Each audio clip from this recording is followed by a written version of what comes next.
Good morning. Welcome back to the Red Mic. Happy Friday. Hashtag Fun Friday. Red Mic messages are leadership and life lessons, usually picked up from 25 years as a public servant, 16 years as a youth football coach and scouting volunteer, and 10 years as a mediocre athlete with far more heart than actual physical ability. But on Friday, we take the news, we take things that we've seen, and we sort of turn them sideways and we try to make fun of them and have some fun with them. And that is hashtag Fun Friday. So before we get too deep into it, I'm going to read you 3 headlines and warnings that travelers are seeing right now. These are actual headlines. Tourists warned vapes can mean fines or jail time in Mexico. Mexico cracks down on e-cigarettes with prison sentences. Cruise passengers advised to leave vaping devices on board. These are actual warnings. This is not satire. This is not parody. If you are traveling to Mexico, you are being told very seriously that bringing a vape could get you fined, detained, or worse. So let me make sure I got this straight. Mexico is threatening years in prison if you bring in a nicotine stick in a vape form. But drug cartels continue to move fentanyl, meth, and cocaine by the metric ton. The Mexican government can't or won't shut down criminal organizations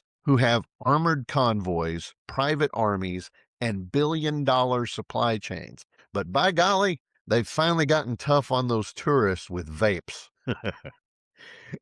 I mean, if this is not a hashtag Fun Friday topic, I don't know what is. Because if you don't laugh at this, you could lose your cool, you could cry, because it's just so ridiculous and stupid. I mean, let's think about the enforcement math here. Cartels control territory, they extort cities, they assassinate officials, they corrupt police, they corrupt the courts. They are trafficking the most lethal drugs in human history, and the Mexican government response is, well, it's very complicated. We're doing the very best we can. I wish I knew Spanish. I would say that in Spanish. Meanwhile, some, Homer from Ohio steps off a cruise ship with a disposable vape in his pocket, and their response is, book 'em, Dano. Clearly, tourists with vapes require maximum enforcement, but criminal organizations that operate like a parallel government, well, that's a nuanced discussion. And this is what happens when governments go after symbolic problems instead of real ones.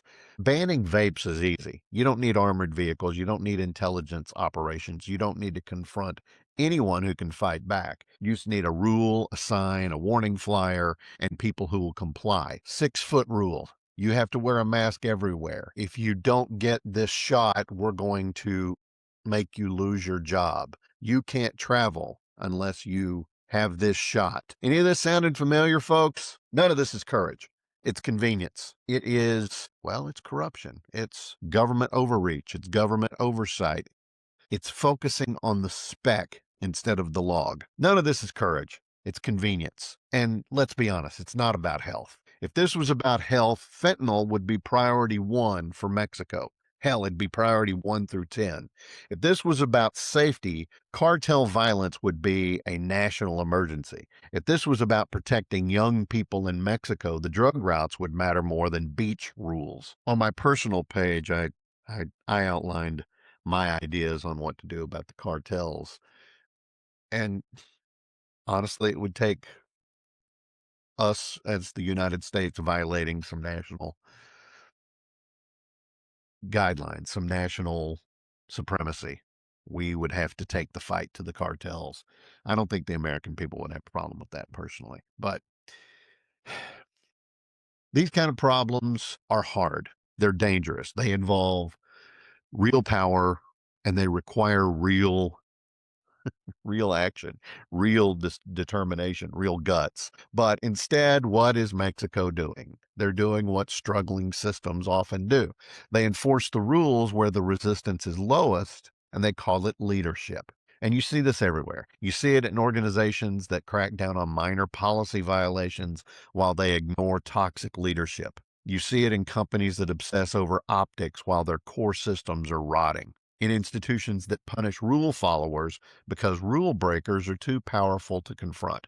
And all of this creates a false sense of order. Look, we're doing something. Look, We're enforcing standards. We're serious now. Whatever. You're just selective. Selective enforcement doesn't build trust, it exposes weaknesses because people can tell the difference between law and theater. They can tell the difference between order and theatrics. They can tell the difference between governance and performance, between real authority and borrowed power. Because let's face it, the real power in Mexico is the cartels, or the cartels would be wiped out. So when you punish the harmless and accommodate the dangerous, everybody notices. So yes, if you're traveling, pay attention. By goodness, for goodness sakes, don't take the vape into Mexico. Follow the rules. Don't bring the vape. Don't give the system an easy win. Don't confuse any of this, though, with a system that's actually in control, because nothing says strong governance like banning nicotine sticks, while the most violent narcotics economy in the world possibly continues to operate in plain sight and with complete authority. Everybody looks the other way. But hey, at least the beaches are vape free. So remember, easy enforcement is not the same as effective leadership. Systems that avoid hard problems over police easy ones. And selective accountability destroys credibility. But again, at least the beaches are vape free. And that's today's hashtag Fun Friday Red Mike message. Thanks for being here. I appreciate you guys. Go out and have a good weekend. Be safe. And if you're going to Mexico again, please don't take that vape pen. My goodness. I'll see you Monday. Until next time, life is short. Drink the bourbon.